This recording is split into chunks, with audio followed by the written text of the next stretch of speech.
Fialová, zastupuji firmu SIA GmbH v Vídně. Zabýváme se prodejem a distribucí bytových doplňků a chtěla bych se poinformovat ohledně účasti na nějakém veletrhu v Brně.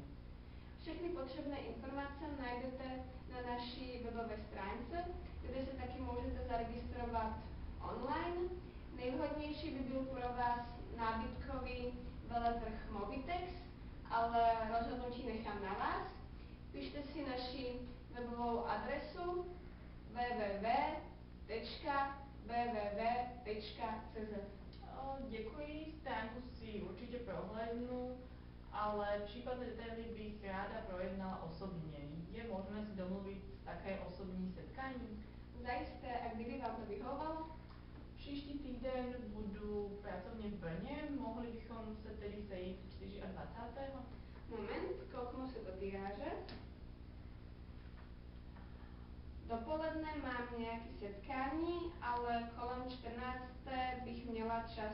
Vyhovuje vám to? Kolem 14. mi to vyhovuje, takže děkuji a těším se na setkání. Domluveno.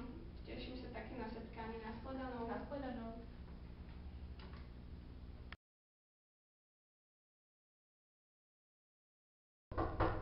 Vstupte. Dobrý den, hledám paní Božíkovou. Dobrý den, Božíková.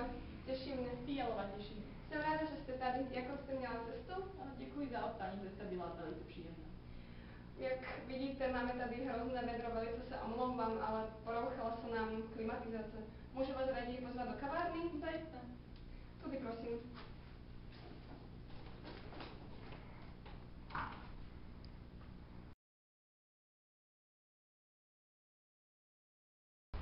Rozhodla jste se už pro nějaký veletrh? Áno, diskutovali sme o tom s kolegy a domluvili sme sa na veletrhu Mobitex. A o jakú plochu máte zájem? Předběžně máme zájem o 150 až 200 metrů čtverečních.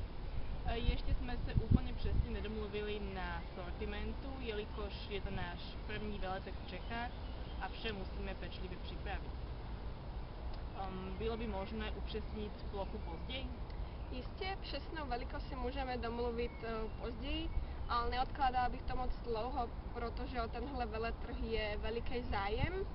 Prozatím si můžete zarezervovat těch 150 metrů čtverečních teď a zbylých 50 se můžeme domluvit později.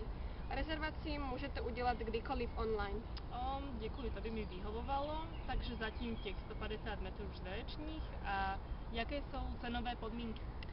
Cena je 2000 korun za metr čtverečních, polovina se platí předem a zbytek po ukončení veletrhu. Ještě jsem vám chtěla připomenout, že je taky možnost uspořádat doprovodní programy, jestli o to máte zájem. To jsem ráda, že to vzpomínáte, protože jsem se právě teď chtěla na to zeptat.